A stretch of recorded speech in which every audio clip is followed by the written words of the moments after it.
सप्रेम जय महाराष्ट्र. महाराष्ट्रभरातून शिवसेना एक वादळ या माध्यमाला पाहणाऱ्या तुम्हा तमाम प्रेक्षकांना, सर्व शिवसैनिकांना माझा अनिश गाढवेचा मानाचा जय महाराष्ट्र. जर हे माध्यम आपण पहिल्यांदाच पाहत असाल ताबडतोब या माध्यमाला सबस्क्राईब करा. महाराष्ट्रभर शिवसेनेच्या विचारांना पोहोचवणाऱ्या या माध्यमाला आपण सर्वांनी मिळून मोठं करा ही नम्र विनंती करतो.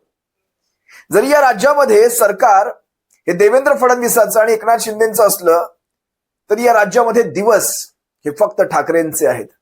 तुम्ही पहा, सर्वत्र गाजतायत ते फक्त ठाकरे. सन्माननीय उद्धव साहेब ठाकरे असतील, शिवसेनेचे पक्षप्रमुख, आणि सन्माननीय मनसे अध्यक्ष राजसाहेब ठाकरे. चर्चा महाराष्ट्रात प्रत्येक मीडियावर फक्त ठाकरेंचीच आहे.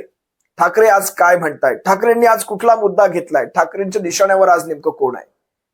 ठाकरेंचे दिवस महाराष्ट्रात आहेत आणि मला तमाम मीडियाचे, विशेषतः मेन स्ट्रीम मीडियापेक्षा विशेषतः मला आभार मानायचे सोशल मीडियाचे, सोशल मीडिया इन्फ्लुएन्सर्सचे, विशेषतः हिंदी मीडियाचे, सर्वांचे आभार मानायचे आणि महाराष्ट्रातल्या मराठी मीडियाचे सुद्धा आभार मानायचे.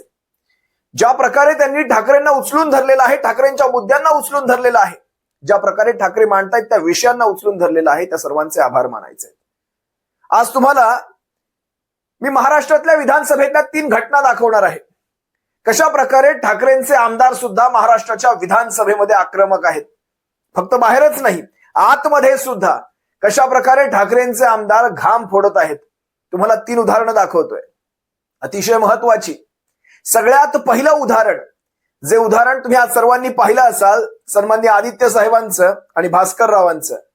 भास्कर राव शिवसेनेचे विरोधी पक्षनेते, मी होय त्यांना पक्षनेतेच म्हणेल, विरोधी पक्षनेतेच म्हणेल, कारण ह्या सरकारमध्ये धमक नाही. स्वतःच्या विरोधात एखादा विरोधी पक्षनेता बसवायचे आणि त्यातही जर विरोधी पक्षनेते पदाचा दावेदार हा भास्कर रावांसारखा असेल तर धमक लागते. धमन्यांमध्ये, तुमच्या रक्तामध्ये ती हिंमत लागते. असा माणूस पचवायची.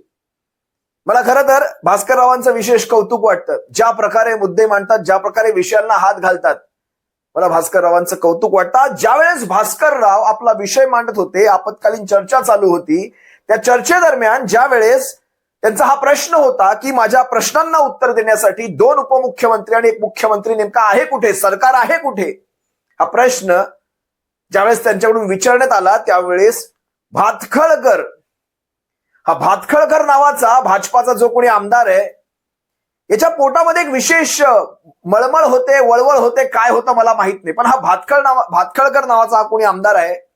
या आमदाराने उत्तर देण्याऐवजी किंवा सरकारच्या वतीने काही बोलण्याऐवजी, सरकारी आमदार आहे, भाजपचा आमदार आहे, काही बोलण्याऐवजी या भातखळकरने काय केलं, भास्कर रावांना जाणीवपूर्वक चिडवण्याचा, डिवचण्याचा प्रयत्न केला. आणि म्हणतायत कसं आहे की ज्यांना वारंवार विरोधी पक्षनेते बनण्याची जी खुमखुमी आलेली आहे, किंवा ज्यांच्या मनामध्ये ती अशी एक आस आहे विरोधी पक्षनेते बनण्याची, हा शब्द ज्यावेळेस वापरला त्यावेळेस खरं तर चर्चा ज्या विषयावर चालली आहे त्या विषयाला धरून बोललं पाहिजे होतं.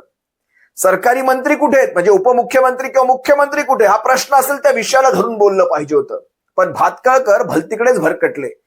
भातखळकरांना उत्तर देण्यासाठी आणि भास्कर रावांना समर्थन देण्यासाठी त्यांच्या बाजूने उभे राहिले ते सन्माननीय शिवसेना नेते, युवासेना प्रमुख आदित्य साहेब ठाकरे. आणि त्यांचा तो रौद्र अवतार पाहिला असाल, तुम्ही सर्वांनी पाहिला असाल, ते व्हिडिओ नसाल पाहिले तर मी तुम्हाला दाखवेल.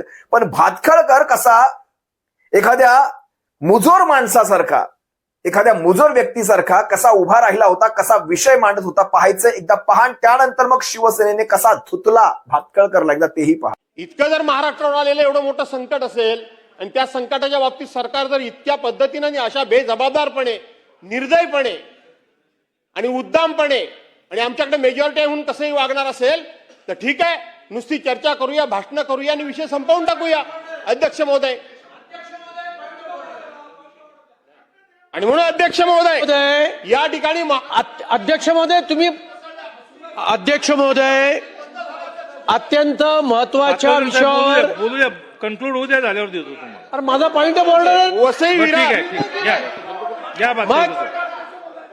अध्यक्ष महोदय अत्यंत महत्वाच्या विषयावर या ठिकाणी चर्चा चालू आहे. 2 कॅबिनेट मिनिस्टर सभागृहात उपस्थित आहेत.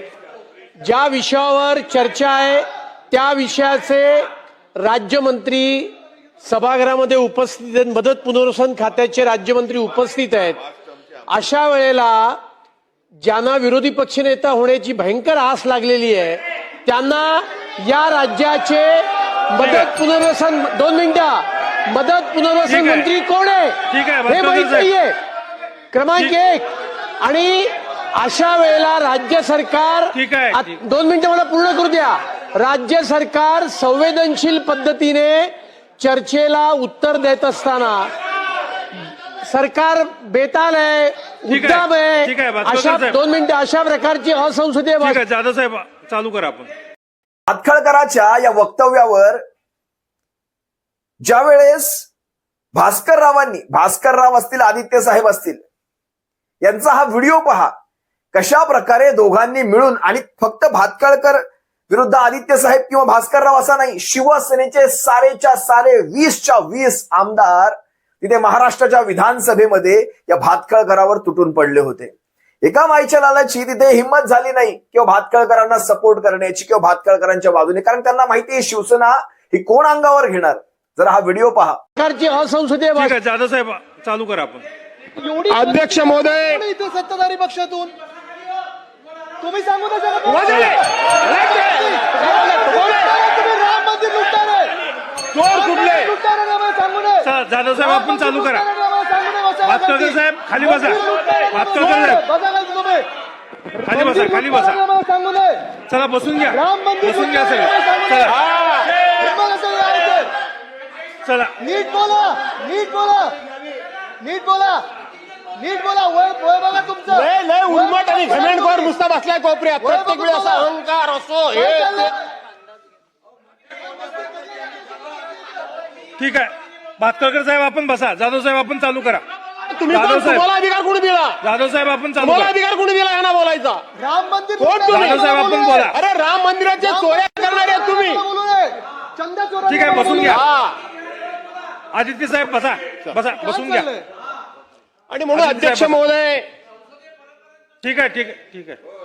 काल बघितलं मी पालन केलं संसदेपर्यंत. यांचं बोलणं अहंकारी आणि सगळं काय सर्वज्ञ मी आहे वगैरे अनेक वेळा मी बघितलं ह्या माणसाचं. खरं सांगायला गेलं तर मी म्हणजे सर्वज्ञ. पण आपल्याला तुमच्या मर्यादा लोकांना माहिती आहे, तुमचं ज्ञान लोकांना माहिती आहे, तुमची कुवत लोकांना माहिती आहे, तुमची झेप लोकांना माहिती आहे, सगळं माहिती आहे. काय नवीन नाही त्याच्यामध्ये, सगळं माहिती आहे आम्हाला. त्यामुळं तुमची काय ती एकदम असं मला तेवढं कळतं, बाकी कोणाला कळत नाही अशी जी वागण्याची स्टाईल आहे ना. प्रश्न महाराष्ट्र. अरे राज ठाकरेंनी सांगितलं होतं, काय केलं होतंस ते? राज ठाकरेंनी सांगितलं होतं की त्यांच्याकडे गेला होता आणि राज ठाकरेंनी नितीन गडकरींना फोन केला. राज ठाकरेंनी मुलाखतीमध्ये सांगितलं होतं. कोणाला निष्ठा सांगताय तुम्ही? कोणाला निष्ठा सांगताय तुम्ही? अरे तुम्हाला घेतलं ना खाली पक्षात बसून कुणी बोलू म्हणून? नका. मला काय शिकवतो भातखळकर तुम्ही? साहेब बसा. पक्ष बदलला चला. नाही. राज ठाकरेंनी नावानिशी सांगितलं होतं तुमचं. तुम्ही जाधव राज साहेब, ठाकरेंच्याकडे गेला होता जाधव साहेब, जाधव साहेब, का? पक्षविक्षाचं जाधव कारण साहेब. भास्कररावांनी या व्हिडिओच्या शेवटाला तुम्ही पाहिला असाल, निष्ठा या विषयालाच संपवून टाकला. या भातखळकराच्या निष्ठा विषयालाच संपवून टाकला. राजसाहेबांच्या त्या वक्तव्याचा हवाला दिला आणि भातखळकराच्या निष्ठा या विषयाला फुलस्टॉप लावून टाकला भास्कररावांनी. भास्करराव बोलण्यात त्यांचा हात कोणी धरू शकत नाही आणि भास्करराव आहेत ते. तुम्ही जरी दिला नसला विरोधी पक्षनेते पद, तरी आमचे विरोधी पक्षनेते भास्कररावच आहेत. असो, पण सन्मान्य आदित्य साहेबांचं ते रौद्र रूप पाहिलं. उभ्या महाराष्ट्रामध्ये त्याची आज चर्चा चालू आहे. हा ठाकरे घराण्याचं हे रक्त हे असंच नाही, थंड रक्त नाही. ते वय आमचे दिवस खराब आहेत, पण ठाकरे घराण्याचं रक्त आहे. एकदा पुन्हा अगदी 40 सेकंडचा हा व्हिडिओ पुन्हा दाखवतो, एकदा पहा. अध्यक्ष महोदय, इथे सत्ताधारी पक्षातून तुम्ही सांगू ना जरा. तुम्ही राम मंदिर लुटताय. चोर कुठले? लुटताय ना, मला सांगू नये. चला, जाधव साहेब आपण चालू करा. मला सांगू नये, बसा भातखळकर खाली. साहेब खाली बसा. भातखळकर साहेब बसा खाली तुम्ही. खाली बसा, खाली बसा. मला सांगू नये.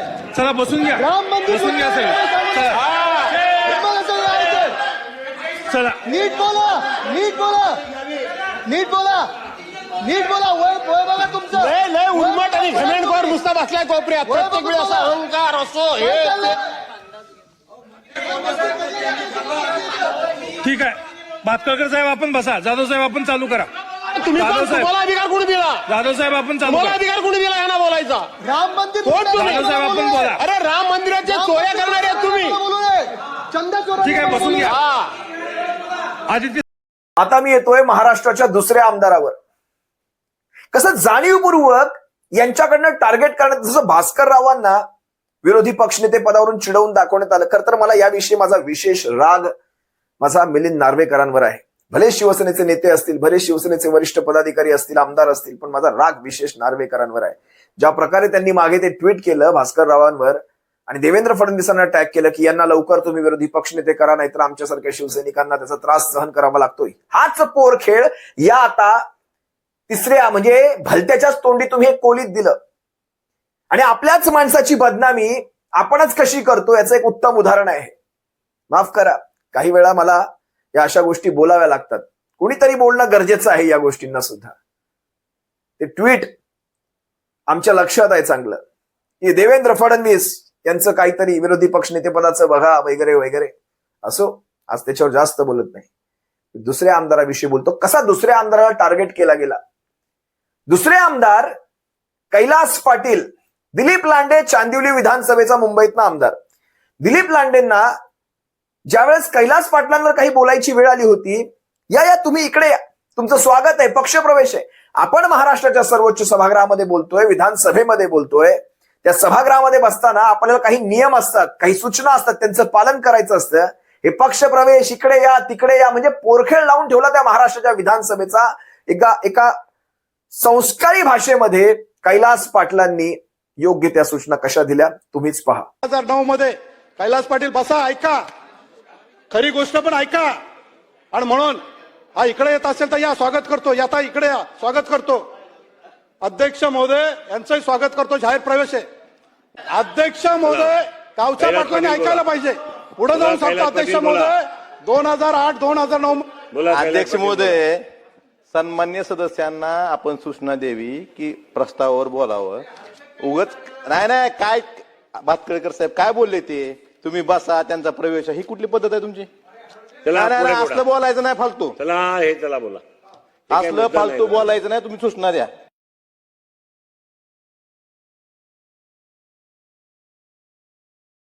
कैलास पाटील शिवसेनेचा ढाण्या वाघ आहे. आमचा धाराशिव लोकसभेचा, माफ करा, हे अधिकार सर्वस्वी शिवसेनेच्या पक्षप्रमुखांचे आहेत, पण आमच्या मनातला, शिवसैनिकांच्या मनातला धाराशिव लोकसभेचा भविष्यातला खासदार विद्यमान आमदार कैलास पाटीलच आहेत. शिवसैनिकांना तुमच्या मनातली गोष्ट बोलतोय, काही चुकत असेल नक्की लिहा कमेंटमध्ये. आता मी तिसऱ्या आमदाराचं उदाहरण देतो, ज्याने पार सोलून काढला, पार सोलून. आणि ह्या माणसाचा हात ना कोणी धरू शकत नाही. त्यांचं नाव आहे ऍडव्होकेट अनिल परब, मुंबई पदवीधर मतदारसंघ विधान परिषदेचे आमदार. अनिल परबांना कुठल्या क्षणी काय बोलायचं आणि कोणाला कसा घेरायचा आणि कोणाला कसे चिमटे काढायचे हे चांगलंच माहितीये. डॅशिंग आमदार, शिवसेनेचा डॅशिंग आमदार अनिल परब, ऍडव्होकेट अनिल परब. बाळासाहेबांच्या मुशीत वाढलेली ही माणसं आहेत, डॅशिंग. सुनील प्रभू असतील, सुनील शिंदे असतील, अनिल परब असतील, भास्कर राव असतील, ही सगळी मंडळी डॅशिंग मंडळी. ही सुनील राऊत साहेब असतील, अनेक शिवसेनेचे आमदार, बाळा नर असतील. मला एक विशेष तुम्हाला माझ्या पुढच्या उदाहरणाच्या अगोदर एक गोष्ट सांगायची विसरेल, त्यासाठी मी गोष्ट सांगतो. मी मागे शिवसेनेचं जे आंदोलन झालं आठवड्यापूर्वी, मी स्टेजवर स्वतः होतो. माझ्या बाजूला अनिल परब साहेब होते, सुनील शिंदे होते, मी तुम्हाला मागेही सांगितलं, हारून खान होते, बाळा नर होते. मला हारून खानांचा तो प्रसंग मी तुमच्याशी बोललो नाही, मला आता आठवला म्हणून बोलतो. हारून खानांच्या हातामध्ये रामरक्षा होती, पण न वाचता, म्हणजे तो कागद, रामरक्षेचा कागद न वाचता हारून खानांची रामरक्षा पाठ. तुमच्या लक्षात येतात का काही गोष्टी? जे म्हणत होते ना, खान आमदार दिला, ते परभणीचा सोडा, खान महापौर दिला म्हणून मुंबईतून खान आमदार झालाय, आता मुंबईचा महापौर खान होईल.